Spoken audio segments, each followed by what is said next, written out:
Welcome to Courageous Creative Conquerors.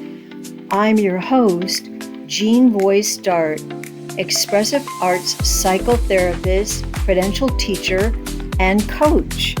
It's my belief that we are all courageously creative and destined to navigate our way through life, learning how to feel, reveal, and heal.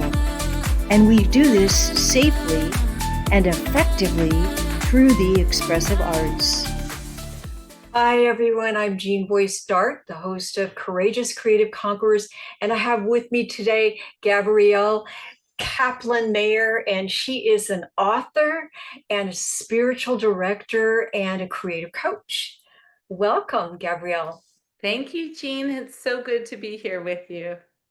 Yeah, I'm just delighted to have you here because you're multi-talented, you're fun, you're very creative, you have a lot to say and a lot to share with our viewers here. So I'm looking forward to our conversation. I am too, Jean, and I have to say the same for you. It takes one to know one. You're Oh, such full of such wonderful, positive, creative energy, and I'm so excited to be part of your upcoming anthology. It's been oh well, wonderful to well, work with you. thank you. Yes, Gabrielle is part of our upcoming book launch, our book collaborative effort, which is Expressive Arts, coming out in August. And we would love to hear a little bit about what you shared in that chapter, but also just, a little bit about you. So let's start with creativity. And let's just start with this sign behind me, Courageous Creative Conquerors.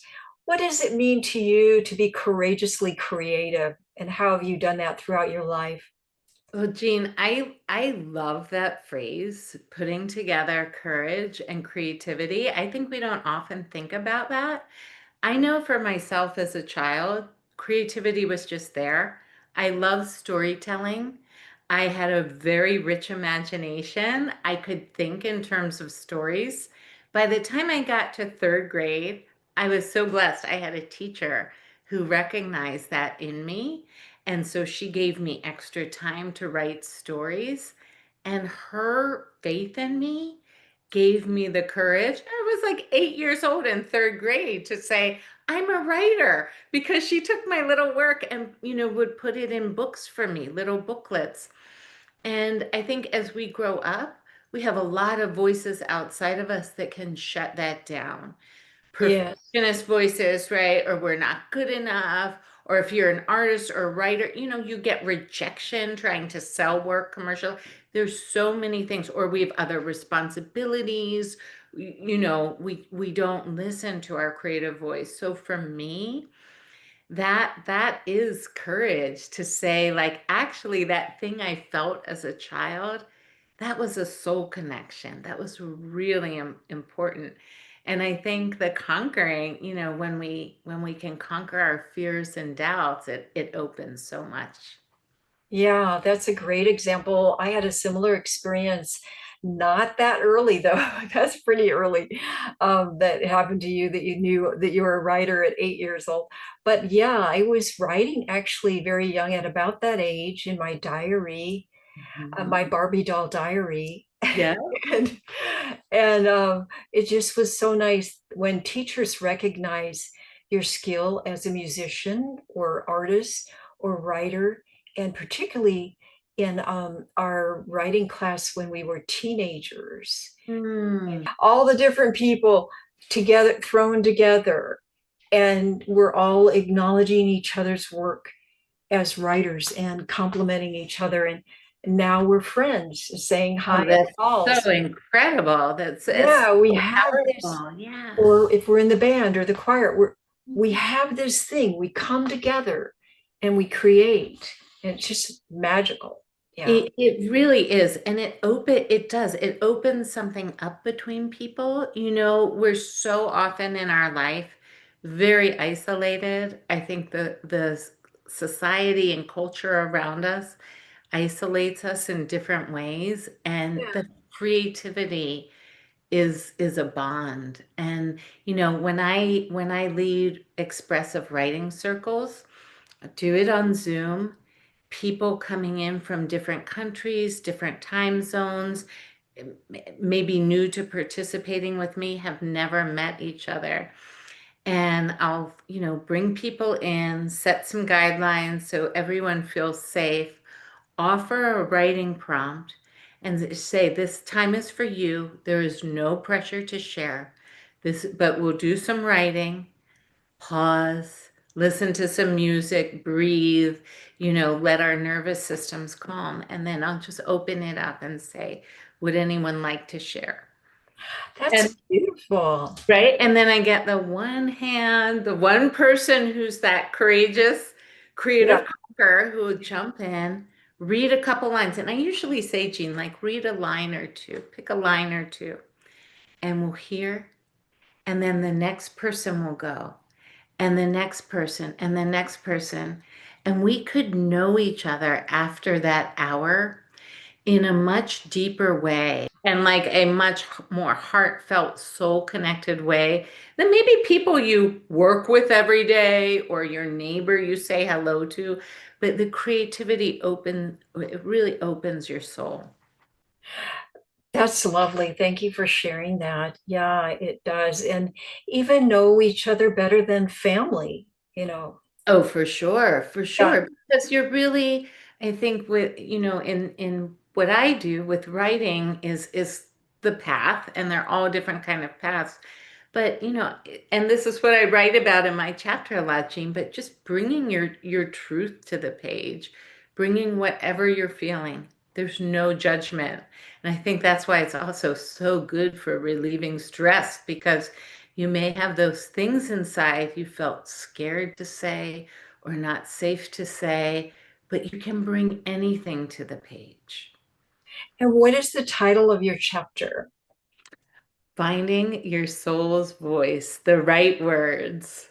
Oh, and the word right is spelled right. Right. Exactly. Yeah, Exactly. Yeah. beautiful. Okay. And I understand that you're also an advocate for disability and inclusivity and all of that. Can you tell us a little bit about that and A- why that's a yeah. part of your passion? Absolutely, Jean. So I'm the mom. I have two neurodivergent kids. My oldest son is 22, and he has more, profound autism. And parenting him it was such an awakening for me, Jean, Mhm. to to get to know him. He's a non-speaking person. And so, yeah, so even from when he was a young child, there was a lot of um, me getting really in touch with my intuition so that I could understand his wants and needs before he had a way to communicate. And now he uses an iPad that has a communication device.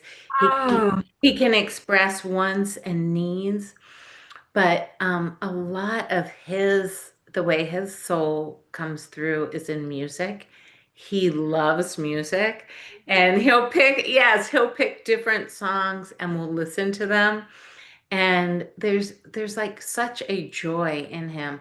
So I really believe that the arts and creativity also are a wonderful path where people, whether you have an intellectual disability or a neurodivergence or a learning disability, that these expressive arts are ways to connect with yourself and with others. they are miracle makers. I've seen it over and over again, and even as a registered music therapist and Yeah. art therapist, and even people in that are comatose, people that Yeah. are severely traumatized, and people that cannot move. Oh, I've seen them move and eat and do things that they were told they could never do because of the expressive arts. It's just so exciting because it just crosses boundaries and touches yourself as soul, that inner spiritual side of ourselves. And yeah. it's safe. But it's probably one of the safest methods of treatment and scientifically based. So I'm so glad Absolutely. that it works with your with your children. Yeah, that's Yes. yeah. So if there was one thing that you would like to share with our viewers and give them a tip, something that they could use, a gift, maybe one of the tools from your chapter, tips or techniques that works for Sure. you, what would you say? Well, I really encourage people to use lists, to make lists to begin generating writing because we're used to making lists. We make our grocery lists, we have our to-do lists. It's a way that we're used to writing, but to do it in a way that will generate either gratitude. So it could be a first thing in the morning practice. If you're drinking a coffee or a tea, to sit down and, we all think those sort of things that come off the top of the head. I'm grateful for my health. I'm grateful for my family. But go deeper. If you had to make a list of like 20 things in that morning, get specific. Look outside. What is the weather today? And even if it's rainy and dark, is there some gratitude in that experience? So you could do a list of gratitude. You could do a list of, we were just talking about music, Jean. What are the like 10 songs right now, maybe on your playlist that are really like giving you energy and giving you life? What are 10 beautiful things that you've witnessed over the last week? And when you make a list, it makes you stop and think, wait, well, there was that sunset. That was beautiful. What else have I seen? And then suddenly you remember this experience and that experience. So just get your list. Then I have my journal right here. I'll show you. I keep it with me all the time. I also, Okay. as I say, I write on envelopes, I write on receipts, whatever I've got. But then when you've got your list, you can go back and write later. I happen, my husband gave me this beautiful journal. So I have this right now, but write, draw, doodle, and use those lists and come back and do some more writing. Yeah. And I like to make a gratitude list for the things that I don't necessarily like, you know. Yeah, yeah, just Like choose a weakness or a fault or something that I'm trying to fix or change, and then just go deeper and think, well, why am I grateful for that? What is it teaching me? Why am I hanging on to it? There must be some benefit, you know. yeah. And then go deeper with that and then say, oh, the reason I keep doing that is because of this benefit. Well, maybe I can find something else to replace that. It's not maladaptive or not a problem for me to get that same benefit. But it's so great to wrap any kind of pain or trauma or negativity or problem that we're challenge that we're having and come into grace and gratitude for that and just accepting that Hmm. and Oh, then writing more about that and journaling. yeah. No, it's a powerful practice of equanimity, Jean, is what you're Gratitude. describing. And I'll go back to your word courage to really embrace all of our life experience. Yeah. Well, thank you so much for joining me today. And if there's just one little sentence you want to say to leave everybody with, you like your mantra or your phrase of that inspires you, would you like to share one more thing? I would say find your wisdom through words. Oh, that's Find great. your Find wisdom. your wisdom through words. And thank you. And look forward to doing more with you. And we look forward to the book coming out on August 5th. Look for it and be sure and read Gabrielle's chapter and the title of your chapter again. The right words, finding your soul's voice. Yeah. Yeah. Okay. And Jean, I want to tell folks, as we talked about, to find me, GabrielleKaplan-Mayer.com. Just real easy. Okay. Thank you, Gabrielle. Thank you, everybody. Bye bye. We'll see you next time. Thank you.